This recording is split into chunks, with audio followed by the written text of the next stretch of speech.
प्रिय विद्यार्थियों, मैं डॉक्टर संजय सिन्हा आपको पिछले वीडियो के अगले क्रम में उसके अगले कड़ी के रूप में इस वीडियो को लेकर आया हूँ आपको यह बताने के लिए जो हमारी चर्चा चल रही थी कि क्या लोक प्रशासन एक सामाजिक विज्ञान है।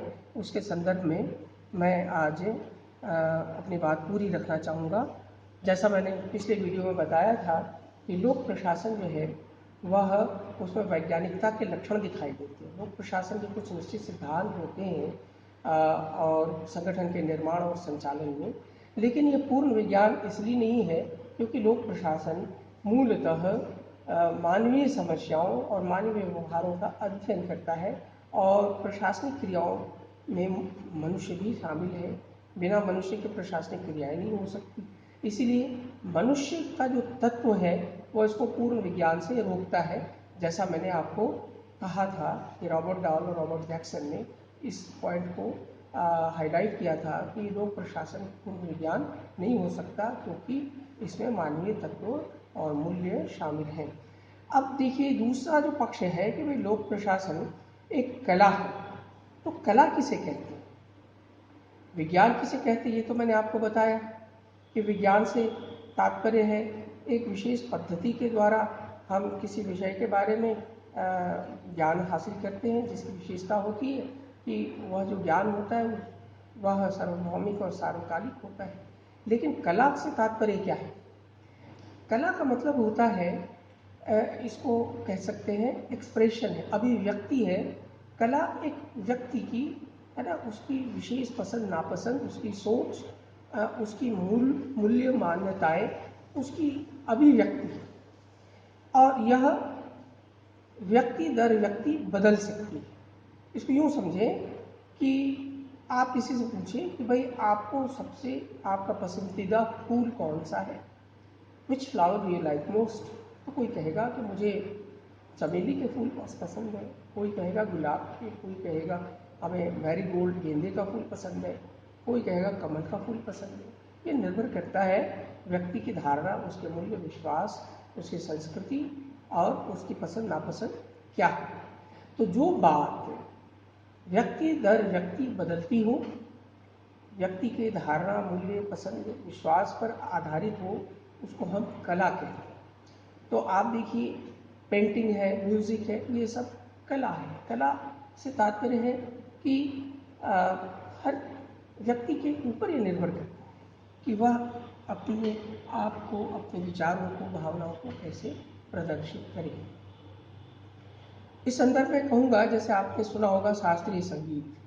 शास्त्रीय संगीत बहुत ही विधिबद्ध है, इसके कुछ सिद्धांत हैं, कुछ नियम हैं जिसको फॉलो करना पड़ता है। लेकिन इसके बावजूद आप देखिए कि प्रत्येक राग रागनियों के अपने कुछ निश्चित नियम हैं। उसके हम कह सकते हैं स्वरों के एक विशेष प्रकार से उनको उद्घाटित करना पड़ता है, उनको गाना पड़ता है। लेकिन एक ही राग को अलग अलग गायक जब गाते हैं तो दोनों में अंतर होता है। वो इसलिए होता है कि उसमें उनकी अपनी पसंद, उनकी अपनी शैली भी शामिल हो जाती है। तो इसलिए यद्यपि वो शास्त्रीय का मतलब हुआ कि नियमों पर आधारित है, किन्हीं सिद्धांतों पर आधारित है, वो एक विशेष कह सकते हैं कि मीटर पे या उसका अपना एक तरीका है गाने का, स्वर संयोजन जो है उसका एक सूत्र बना हुआ है, उस सूत्र के अनुसार ही आपको गाना है। इसके बावजूद आप देखिए कि सभी गायक एक ही राग गाते हैं तो उनमें भिन्नता नजर आती है। कला का मतलब स्पष्ट हुआ कि वह चीज़, वह विचार जो बदलती है, व्यक्ति दर व्यक्ति बदल जाए। विषय निष्ठता, इसका मतलब व्यक्ति पर निर्भरता। तो कला विषयनिष्ठ होती है। जैसा हमने अभी तक अध्ययन किया कि क्या लोक प्रशासन कला है या विज्ञान है, मैंने बताया कि लोक प्रशासन का संबंध किससे है। तो स्पष्ट है कि लोक प्रशासन का उद्देश्य सरकार की लोक नीति को क्रियान्वित करना है। अब लोक नीति के क्रियान्वयन में जितने भी प्रकार की क्रियाएं की जाती हैं उन सब का संबंध लोक प्रशासन से है। इसमें लोक नीति निर्माण संबंधी आवश्यक तकनीकी सेवाएं उपलब्ध कराना, सहायता उपलब्ध कराना, नीतियों के क्रियान्वयन के लिए संस्थाओं का संचालन, व्यक्ति और सामग्री का प्रबंधन, नीतियों के क्रियान्वयन के पश्चात उनके प्रभावों का मूल्यांकन, और यदि कोई कमी है या त्रुटि है प्रभाव में तो उसको कैसे ठीक किया जाए, इसके लिए फिर सरकार को सुझाव देना। ये सारी क्रियाएं लोक प्रशासन के अंतर्गत संचालित हैं। अब जरा अगर ये सारे काम को देखें तो इसमें विज्ञान भी शामिल है, यानी वैज्ञानिक पक्ष भी है और इसमें एक कला का पक्ष भी है। इसको यूँ समझ लीजिए कि क्या हमें मान लीजिए कि देश में तेल शोधन का कार्य करें, तो हमें सबसे पहले ये देखना पड़ेगा कि तेल कहाँ कहाँ उपलब्ध है। तो आपको पता है oil and natural gas commission जो है भारत में यह कार्य करता है, उपग्रह के माध्यम से पता लगाता है कि भारत के क्षेत्र में कौन कौन से ऐसे स्थान हैं जहाँ पर तेल पाने की संभावना है। तो हर जगह खुदाई नहीं की जाती, तो वो ये देखेंगे, मान लीजिए कि जयपुर के शहर के ठीक नीचे एक गैस का बहुत बड़ा भंडार है, मान लीजिए सैटेलाइट अध्ययन में यह स्पष्ट हुई बात। तो तथ्य तो यह है, वैज्ञानिक पद्धति से आपने ये खोज निकाली कि भाई जयपुर शहर के नीचे बहुत बड़ा तेल गैस का भंडार है। अब क्या इसका दोहन किया जाना चाहिए या नहीं, प्रश्न ये उठता है। अब यह निर्भर करता है, किसके ऊपर निर्भर करता है? यह सरकार के ऊपर निर्भर करता है कि क्या वो ऐसा फैसला ले सकती है। अगर सरकार लोकतांत्रिक है, लोकतांत्रिक देशों में तो कोई भी सरकार ऐसा काम नहीं करेगी बस किसी बसाई शहर को उजाड़ दिया जाए और प्राकृतिक संसाधनों का दोहन करने के लिए, ऐसा तो संभव नहीं है, तो सरकार ही उजड़ जाएगी। तो इसलिए ये फैसला बड़ा मुश्किल सा हो जाता है। परंतु कुछ ऐसे देश होते हैं जो इस बात की परवाह नहीं करते कि भाई वहाँ पर आबादी है या नहीं, हमें बांध बनाने हैं तो आबादियों को हटा दिया जाए, विस्थापित कर दिया जाए, गाँव को बांध के डूब क्षेत्र में अगर आती है तो आने दिया जाए, कोई फर्क नहीं पड़ता, हमें तो बांध बनाना है क्योंकि इससे सिंचाई करेंगे, उससे बिजली पैदा करेंगे और जो है उससे रेवेन्यू अर्न किया जाएगा। तो कई मामलों में सरकारें ऐसा करती है, विशेषकर जहाँ पर अथॉरिटेरियन स्टेट्स है ना, अधिनायकवादी शासन व्यवस्था है, टोटलिटेरियन रेजीम है, वहाँ पर इस तरह के आप घटनाएँ देखेंगे। तो अर्थ ये हुआ कि सरकार की जो नीति है वो उसके निर्धारण में एक वैज्ञानिक पक्ष भी है और उसके निर्धारण में एक मूल्य भी है ना, कहीं ना कहीं उसमें पसंद नापसंद शामिल है। इसलिए लोक प्रशासन को हम अब कहाँ रखें?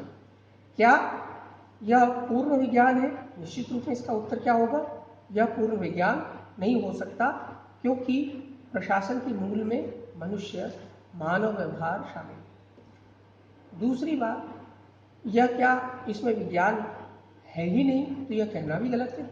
प्रशासन के बहुत सारे क्रियाओं का आधार वैज्ञानिक पद्धति और वैज्ञानिक तकनीक के द्वारा ही संभव हो पाता है।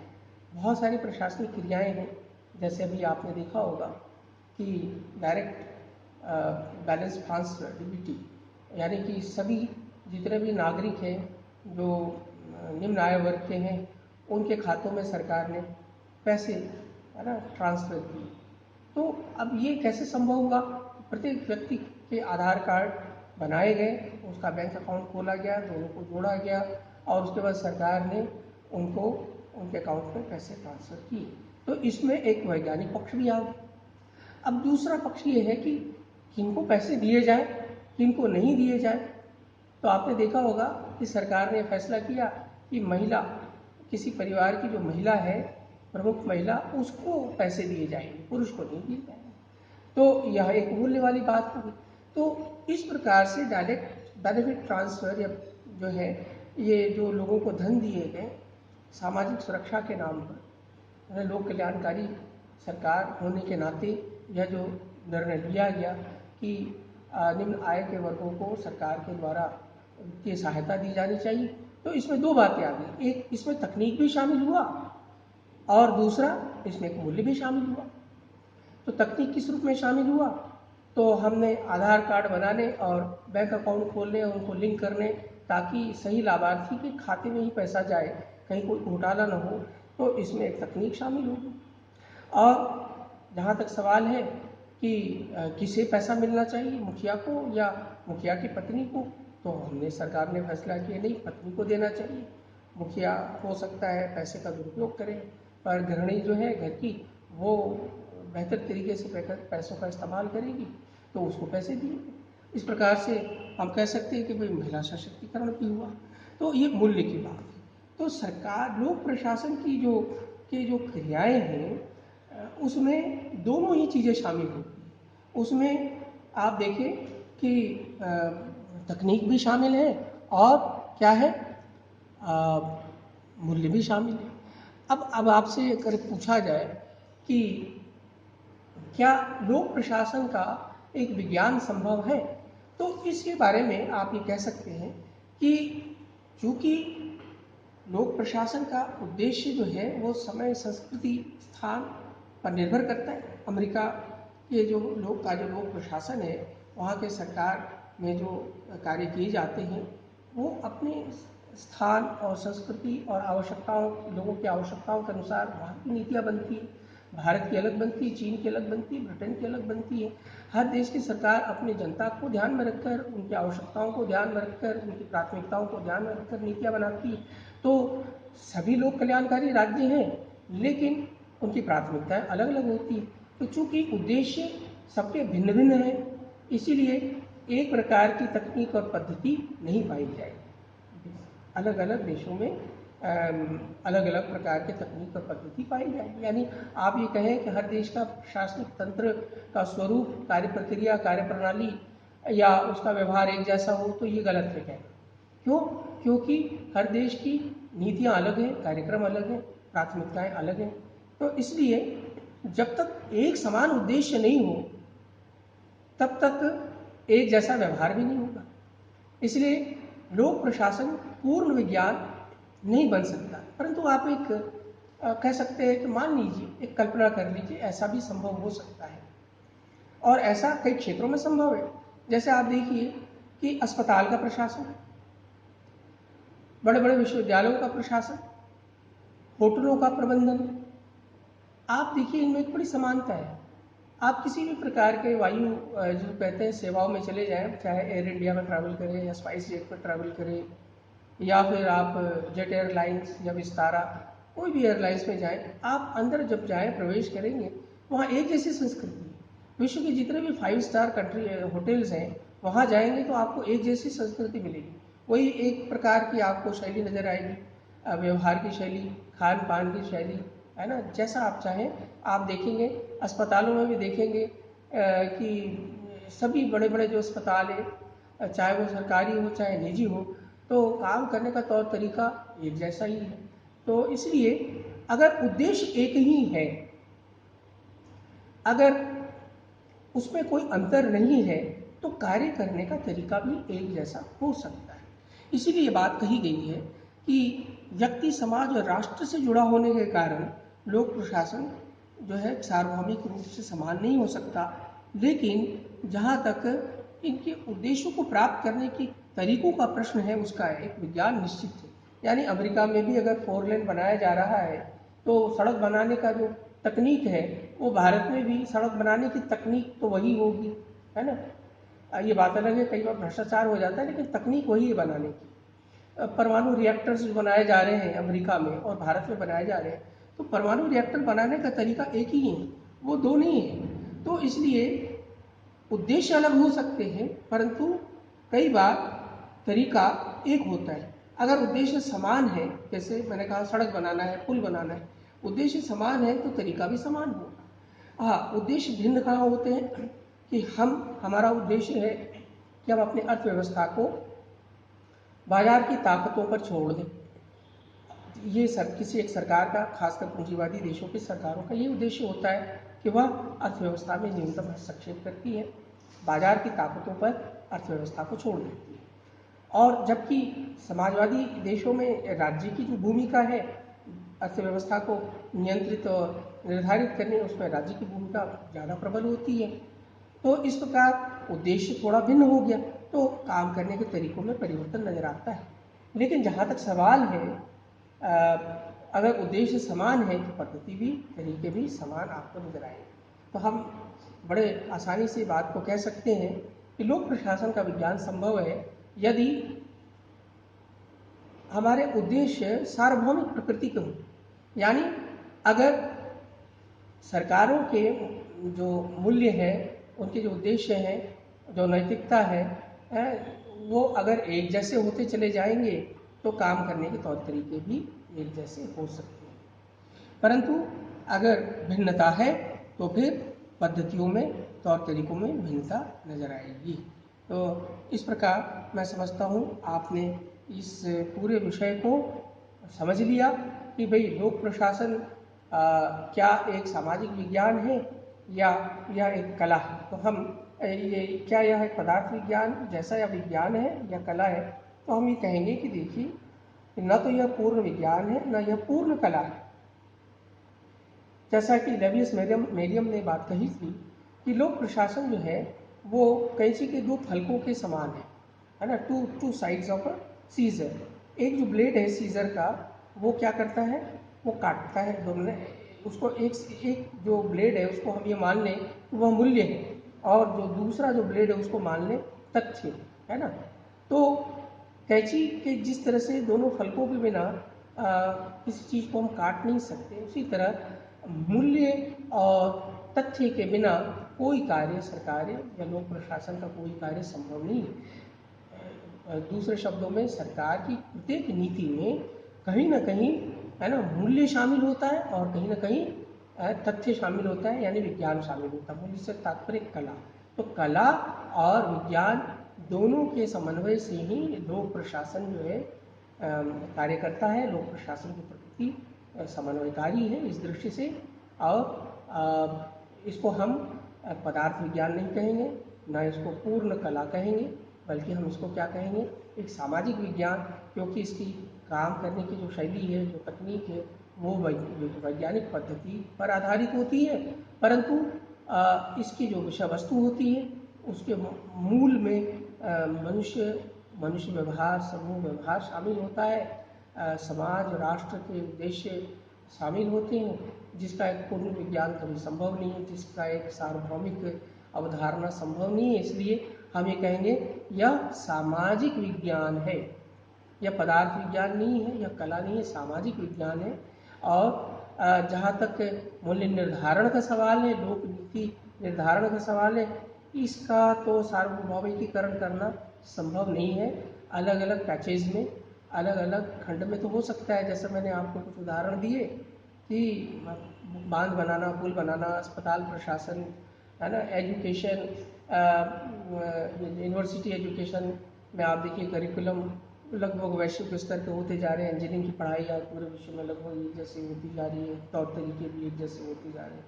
तो जहाँ तक सवाल है मूल्य निर्धारण का, वो उसका पूर्ण विज्ञान नहीं है, यद्यपि हमारी सभ्यता उस दिशा में बढ़ रही है। लेकिन और पद्धति का जहाँ तक सवाल है, तौर तरीकों का सवाल है, उसमें लोक प्रशासन का विज्ञान संभव है।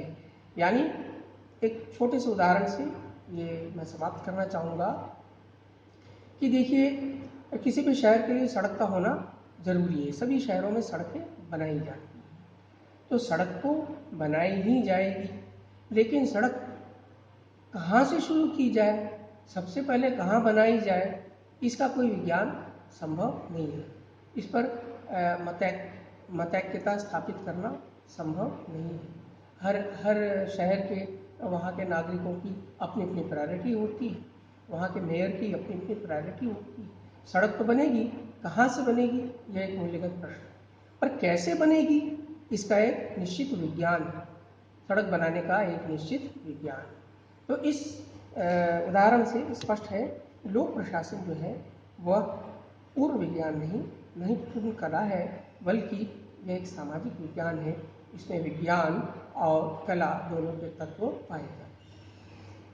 Thank you.